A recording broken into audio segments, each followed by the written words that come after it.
Ողջույն հայրենակիցներ, ես պարտավոր եմ այս խնդրի մասին խոսել։ Մի սակավամիտ փոքրիկ կամ սատանայի սպասավոր, որ երազում է իբրև թե բարեփոխել հայ առաքելական եկեղեցին, ինքը բարեփոխել, այն էլ քրիստոնեական հիմունքներով, զբաղված է այսօր բոլորիս ուշադրությունը շեղելով։ Հատկապես ինչից է շեղում ուշադրությունը, մի քանի անգամ ասել եմ, հիմա ավելորդ չեմ համարում ասել։ Իր գլխավոր առաքելությունն է սահմանադրության փոփոխությունը, մերժի Սերժին դա էր նշանակում, եւ ընդհանրապես մեր հանրության մեջ ամեն ինչի մասին խոսեցին, նույնիսկ շատ կարևոր բաների մասին, բայց դրա մասին խոսողը եղել ենք մենք եւ մեր գործընկեր մյուս կուսակցությունները։ Հիմա երբ որ ինքը տեսավ, որ օղակը սեղմվում է, մենք անառարկելի փաստեր ներկայացրինք, որ որևէ իրավաբան, որևէ պատասխանատու չի կարող դրան հակադրվել։ Ինքը անգամ գնաց իր նորմատիվ իրավական ակտերի խեղմանը, փոխեց բովանդակությունը եւ արձակեց ի վերջո լուծարեց մասնագիտական հանձնաժողովը, մի անհեթեթ բան։ Այս ամեն ինչ շեղելու համար եւ գոռն կերպով շեղելու համար ինքը ասպարեզ է նետել հայ առաքելական եկեղեցուն ճակերտավոր ողես որ բարեփոխել խնդիրը։ Հիմա ես իմ պարտքն եմ համարում ձեզ հետ այդ խնդրին անդրադառնալ հիմնավորապես։ Պիտի սկսեմ նրանից, որ ողջունում եմ, որ որոշ մտավորականներ, մասնավորապես Արամ Աբրահամյանը, Առավոտեցի խմբագիրը, լուրջ անդրադառնում է խնդրի արմատական գնահատականին։ Մասնավորապես ինքը այսօրվա հաղորդման մեջ եթերում ինքը ասում է, որ եթե նույնիսկ ես մենակ մնամ, մոտավոր իմաստ եմ փոխանցում։ Միևնույն է ես լինել եմ ճշմարտության հետ, որովհետև ճշմարտությունն լույսը միևնույն է պիտի հաղթի։ Եվ տեսեք ինչ է կատարվում։ Ինքը ասում է, ես որպես վարչապետ չէ, որ խոսում եմ խնդրի մասին, այլ որպես անհատ։ Նա եկեք հասկանանք։ Կարող է շարքային անհատին ենթարկվել ազգային անվտանգության ծառայությունը, հարյուրավոր, հազարավոր ուժայիններ։ Կարող է որևէ անհատ պարտադրել կառավարության անդամներին գնալ մասնակցելու հակա հայ առաքելական եկեղեցու դեմ ուղղված միջոցառումների։ Ես ընդհանրապես ուրախ եմ, որ ինքը գնում է սկսել է պատարակների հաճախել։ Դա կարող է դրական փոփոխությունների պատճառ դառնալ, չէ՞ որ գիտենք շատ հակաքրիստոնյաների, որ ինչ-որ բայից դարձել են քրիստոնյա։ Բայց հիմա խոսենք հիմնավորապես։ Ինձ ամենից շատ հուզում են այն միամիտները, որ խաբված են, ուստի ես պետք է հիմնավորապես ներկայացնեմ։ Ասում է, ես որպես անհատ հայ քրիստոնյա եմ գործում։ Նա ճշտենք։ Անհատ քրիստոնյան ինքը քրիստոնեական դրսևորումներ ունեցել է, այսպես է, չէ՞, եթե դու որպես անհատ քրիստոնյա ես հանդես գալիս, ապա պետք է ինչ-որ ժամանակից եւ ոչ վերջին 2 օրվա ընթացքում, այլ գոնե մի 10 տարի քրիստոնեական արժեհամակարգին համապատասխանող քայլեր արած լինես։ Հիշենք իր առաջին ելույթները այսպես կոչված հեղափոխության ընթացքում։ Հայաստանի հպարտ քաղաքացիներ։ Եթե ինքը որպես քրիստոնյա նույնիսկ մեկ անգամ գնացած լիներ պատարակի եւ մասնակցած լիներ, իմանալ որ այնտեղ հատկապես պատարակի վերջնամասում, որտեղ մարդիկ ապաշխարում են, խոստովանում իրենց թույլ տված սխալները, մեղքերը եւ թողություն են ստանում, այնտեղ նշվում են մեղքերի մեծ քանակություն։ Բայց առանձնացում են հատկապես մահացու մեղքերը, եւ մահացու մեղքերի մեջ թիվ 1 մեղքը հպարտությունն է։ Այսինքն եւ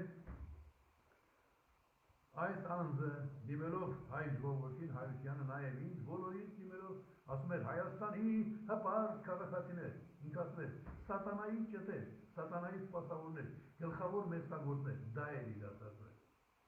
Եթե ինքը քրիստոնեական արժեհամակարգով առաջնորդվելուց իմանար ինչ-որ բան դրա մասին, իրեն թույլ չէր դա արտահայտություն։ Ուրեմն ի սկզբանե ինքը քրիստոնյա չի եղել։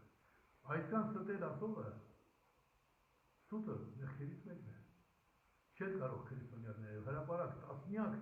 հարյուրավոր ստեր, ամեն քայլափոխի։ Բայց մի փոքր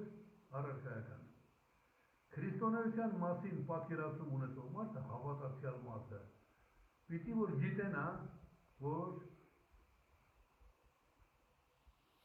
հոգևոր առաջնորդի օծումը դա դա մի բացառիկ իրադարձություն է, որը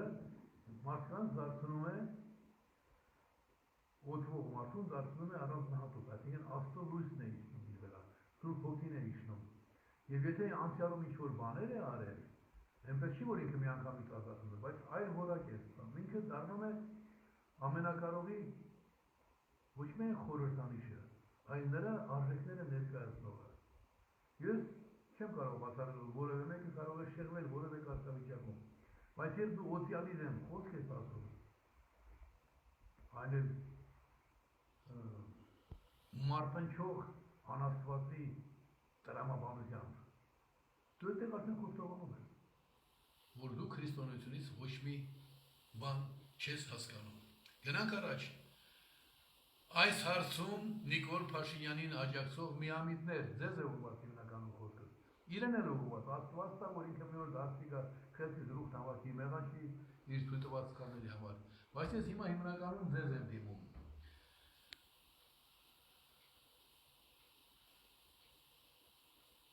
Շատ կարևոր է, որ մենք բոլոր պարագաներում մեր անաչառությունը պահպանենք։ Ես որոշ նշումներ արել եմ ու չեմ թաքցնի, որ դրանք կարևոր են բոլորիս համար։ Չեմ թաքցնի, որ ես դրանք նախապատրաստել եմ, այսօրվա իմ այս խոսքը իմ նախապատրաստված խոսքերից մեկն է։ Բայց տեսեք, եթե մեկը պետական բարձր իշխանության ունենալու պայմաններում տեղեկանում է, որ գործընթաց է սկսված նախկինների կողմից մեռելոցի օրերը չեղարկելու մասին։ Հիշում եք, կար ժամանակներ, երբ տարվա մեջ 5 անգամ, 5 տաղավար տոներից հետո մեռելոցների համար շաբաթ օր ազդարարվում էր աշխատանքային օր, դրա փոխարեն երկուշաբթի օրերը ազատ էինք լինում, որպեսզի կարողանանք նույնիսկ չկամեցողներին ընդհանուր տրամադրության մեջ առաջ տանել դեպի պատվիր մեծերին կարգախոսի կամ պատվիրանի կատարումը, որովհետև չնայած որոշ մարդիկ շփոթում են, պատվիրը նույնացնում են պաշտելու հետ, այդպիսի բան չկա քրիստոնեության մեջ, պատվիր նախններից, նույնիսկ որոշ ապիկարներ նույնիսկ ընդվզում են դրա դեմ, ասում են, իսկ եթե ծնողս վատն է եղել, ինչու պիտի պատվեմ, լավ, եթե քո ծնողը վատն է եղել, իսկ 100-ից 99-ի ծնողները վատը չեն եղել, դա արդյոք ձեզ չի պարտավորեցնում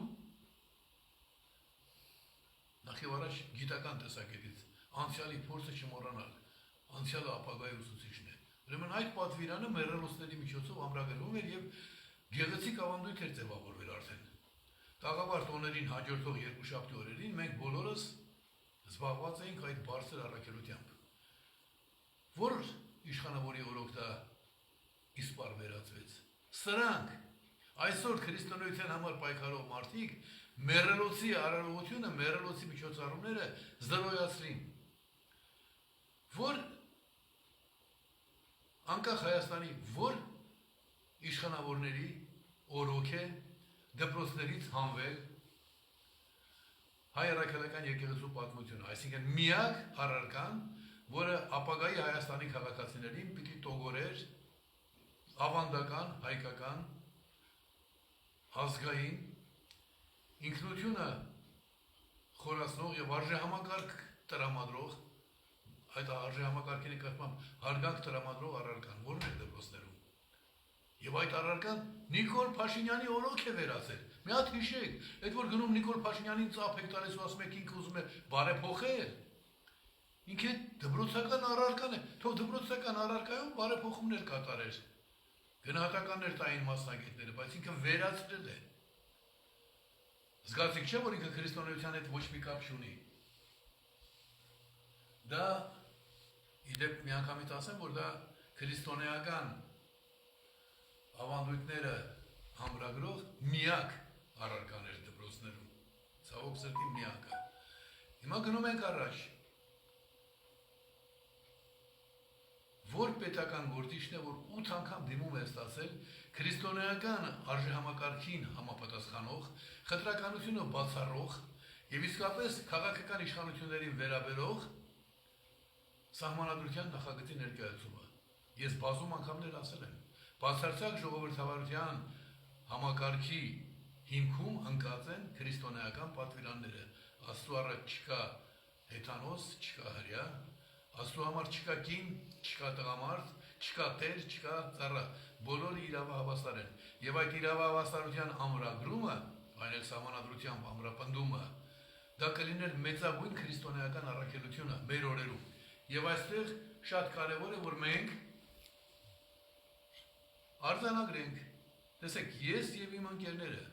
նաեւ մեր հետ աշխատող քաղաքական կուսակցները ստիպված ենք վճռական քայլերի դիմել այս ամբարտավանության դեմ։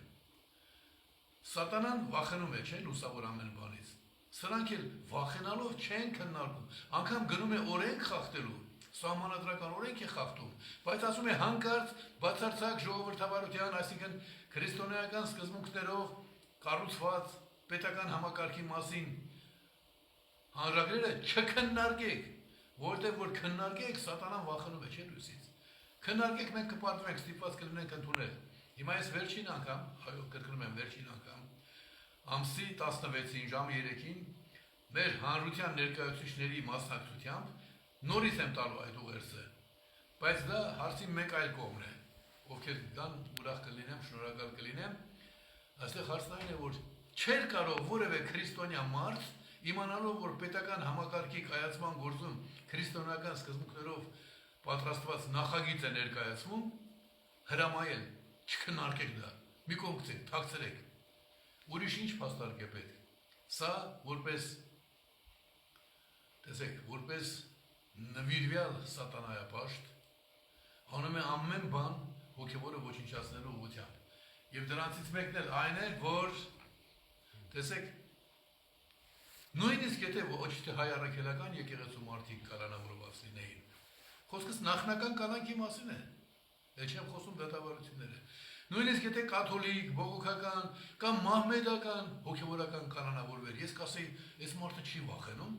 չէ՞ որ հոգևորականները հոգևոր կյանքի խորհրդանիշներն ու գործիքներն են։ Չարժե այստեղ